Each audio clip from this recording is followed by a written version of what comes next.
Well, hey, folks. It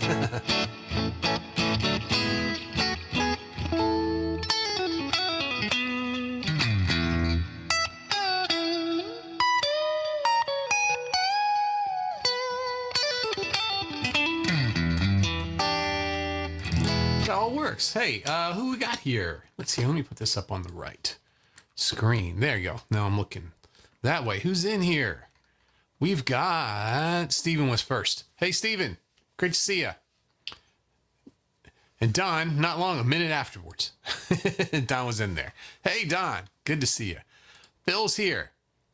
Good to see you, everybody. And Warren's here. Evan's hanging out.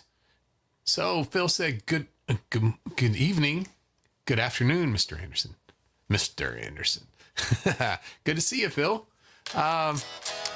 Today's going to be a little, we're going to take it easy today. I've been just a lot of stuff going on, and haven't even got a podcast or a YouTube video out this week yet.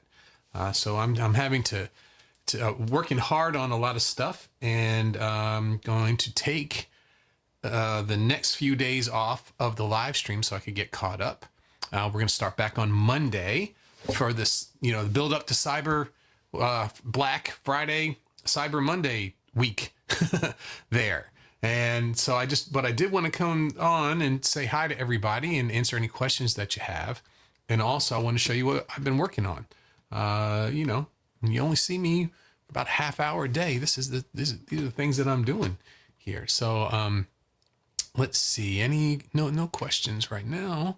So let's just head over here. Let's see, I can share it a few different ways. Let's do it this way. Okay. All right. So here is the Chord Elevation Toolkit. And what we have here on the left, these are all the parts of it. It's the welcome. It's the chords you'll actually use. That's coming soon over the weekend. Chord embellishments, foundation skills. Those are all in there. And then the vault here. And this is what I've been spending a lot of time working on. We have 3 main sections: backing tracks, chord library, and then common progressions. So single chords, any of the single chords that you need to know as far as triads, but also 7th chords as well too. Didn't get into extensions and all of those things because you have to have a good foundation of these first. So this is major, minor, augmented, diminished, major 7th, minor 7th, dominant 7th, minor 7 flat 5, and diminished 7th. And they are across the entire fretboard. So if you have to play this chord at a 7th fret or at the 12th fret, and here they all are. Each key has all of the different patterns on the guitar itself, so you can see how they work together. It's very important to get a visual of these things too. So that one you've seen before. Then we come down here to the backing tracks, right? So here's all of the backing tracks we have. These are all up, ready to go. If you have this already, you're already playing on these. So we have classic rock. There's a 1 flat 7 4. So D, C, and then G. So any D, C, G type chord progression, that kind, right? You can play it all over the neck in any key, and you can hear the backing tracks for all of that in any key. So we've got that one.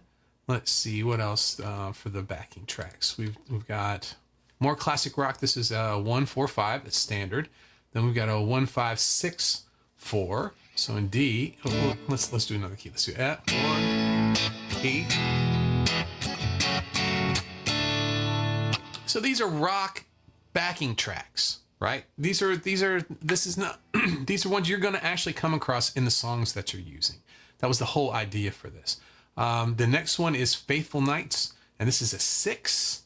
So we have a 6 minor to the 4 to the 1 and back to the 4.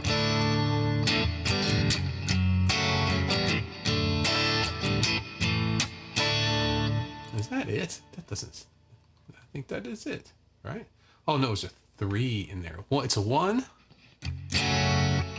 Here we go. That first thing was wrong. Here's what it is. It's a good thing I went through this. I'm checking these things. So we have a 1. Let's do an A minor. So A minor to a major 6, which would be the F sharp. F sharp major to a major 3, and then to a 7. Let's hear it. I want to hear this one.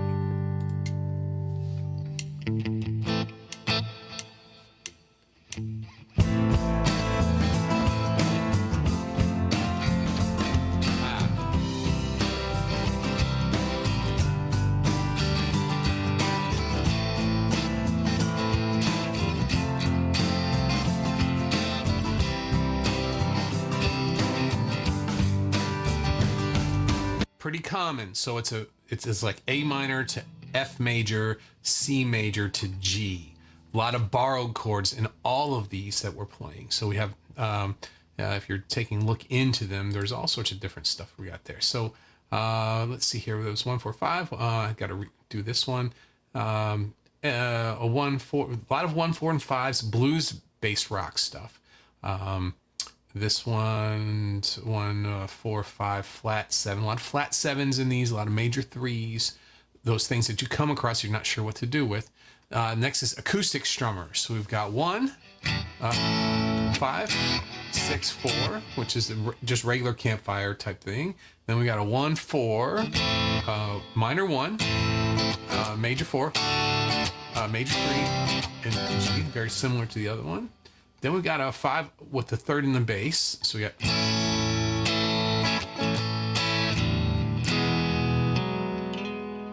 there's a G sharp there in the bass, right?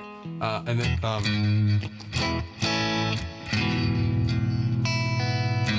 then we have so that is it, minor 6 and a 4, right? So as we go through these, and we also have a bunch of country.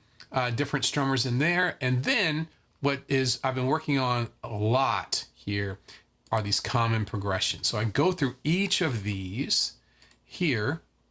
We'll just pick the first one, which is a 1, flat 3, and then a 4.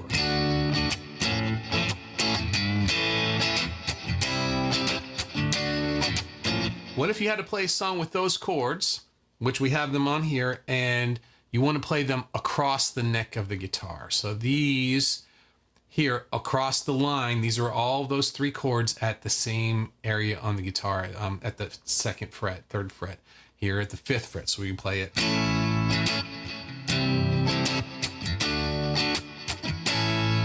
Up at the 7th fret.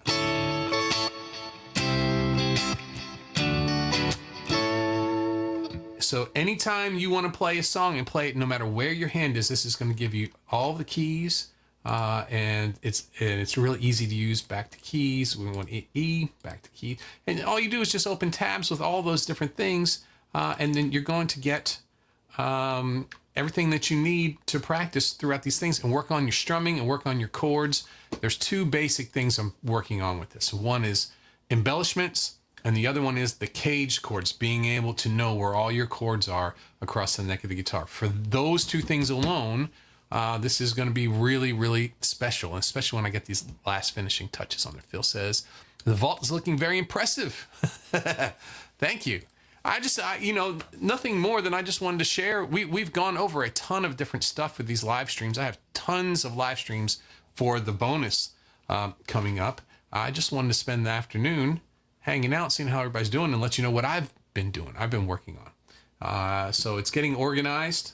There's a lot of stuff up there. I mean, I forget how many, but there's tons of tracks, tons of chord sheets, tons of the progressions there too. So by next week, everything should be good to go. So tonight, I'm going to be doing a YouTube video and a podcast, and I'm going to let's let Evan pick the topic. The Reverend, are you still there? If you're there, I'm going to ask Evan, what do you got for me? Any ideas for tonight? I have an idea of what I want to do, but I'm interested in that.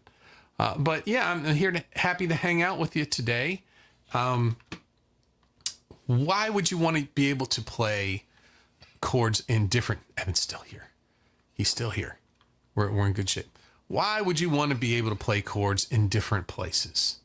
Some people just say, well, I know plenty of these chords right down here, and I can just play along, strum along with songs like that. Why would I want to play up here at the 7th fret or the 5th fret? Or, why would I want to do that? Well, if you're playing in a band, chances are if there's another guitar player, they're going to be playing right here most of everything. And if you've ever heard a band where everyone's playing in the same area and they're doing slightly different things, it tends to get cramped, tends to get muddy. And the other thing is you tend to not be able to hear yourself because the same frequencies that you're playing are fighting with everyone else. They're all fighting for the same space. So if I had a song here, we'll do this. I'll do a C, G, D. Let's do that. So here we go. I got C, G, D.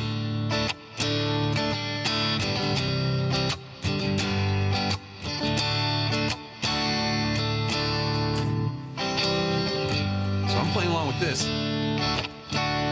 It's kind of sloppy sounding. It's fighting for the same frequencies. But if I did this, let's see here.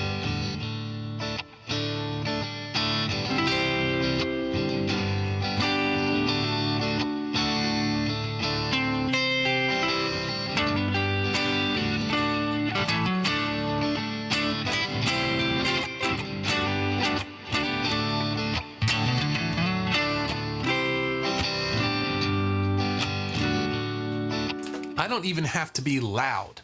I can be very quiet, but because I'm not fighting with all of those chords, now I can hear things really clearly without turning up. And you know what happens? If you're playing, everyone's playing down here, things get a little funny because everyone starts to think, well, I must not be loud enough because I can't hear myself. So I'm going to turn up. Then the mud gets bigger. And then the other person says, well, now I can't hear myself. And they turn up and it becomes this escalating thing where everybody's turning their amps up or on the PA turning up and it just becomes a wash of too much where you can have reasonable levels if you separate what you're playing and everyone will hear everyone. So that's you just need to know a little bit more about your fretboard and this is going to really help you there. We're going to have a lot of different exercises in here for that specific reason as well. Hey, so let's see here. Evan says he's got a topic: how to decide if the band is right for your. What are those emojis there? Can't read, my monitor's too far away. It looks like some sort of smiley face and then one of these deals there. I don't know. Maybe we'll talk about that today. That would be a good one. How to know if the situation you're in is right for you or your well-being. I don't know. That'd be interesting. For you, not for your. Okay, no problem. Well, I'm going to think about that. We've got at the top of the hour, we've got the Q&A over in the Academy, and I'm hoping to see a lot of you there. We got a bunch of people in here. Everybody say hi. I know that you're there. I can see the numbers. We got a bunch of folks. I don't know who you are. All I can see is a number. So if you're hanging out with us today, make sure you say hi in the chat. That way I know who you are. I can say hi back. That'd be fun. Phil says limiting fretboard movement is surely an advantage. Plus, there's additional flexibility for other band players to improvise too. Yeah, and there's a little bit of improvisation in the chord playing as well too. If you think about it, as I went through those different patterns, I went through the different voicings of these chords, they all sound a little different. In fact, some of them remind you of certain songs. The D, I can name about 6 songs that use that voicing and slide it around a whole lot. If you're going to do the major 7th there, I know about 4 songs that use that. These chords have their own feel to them as well too. And so you might want to take a song in a certain direction. You would pick one of these over other ones. And the more you are able to navigate these different chords across the fretboard, the bigger your painter's palette is of colors that you can use there. So yeah. So there you go. Let's see here. Aaron's in here. Hi, Aaron. Good to see you. How you doing today? Hope everything's going good. And thanks, Phil. That was spot on. That was great. Fabulous. Fantastic there. Okay, so I'm going to wind down in a few minutes. So I have a little bit of time before the next live stream. If anybody has any questions about anything, about how Evan's doing in the band. Doo-doo. Oh gosh, I'm gonna have to. Yeah, I'm thinking about that. I've got some ideas, but that could be one of them. Maybe the audio podcast that would be good for. I think. Good. Thank you, Evan. That was great. Very timely, very topical. And there you go. Okay. All right. Well, I've been in here. I've been putting in the hours, getting this thing ready. We're going to have it for Black Friday. That means that the upper level blues soloing course will be next. And so that'll be like a Christmas type thing. That'll be the next thing I work on after this. And I look forward to seeing you all on Monday. And take a look out tomorrow for the audio podcast and the YouTube video. I'm going to try and get that finished this evening after dinner time there. So enjoyed hanging out with you. I'm going to take a few minutes breather, and then I'll see you all over in the Academy for our Q&A. All right. Thanks, everybody. Bye-bye.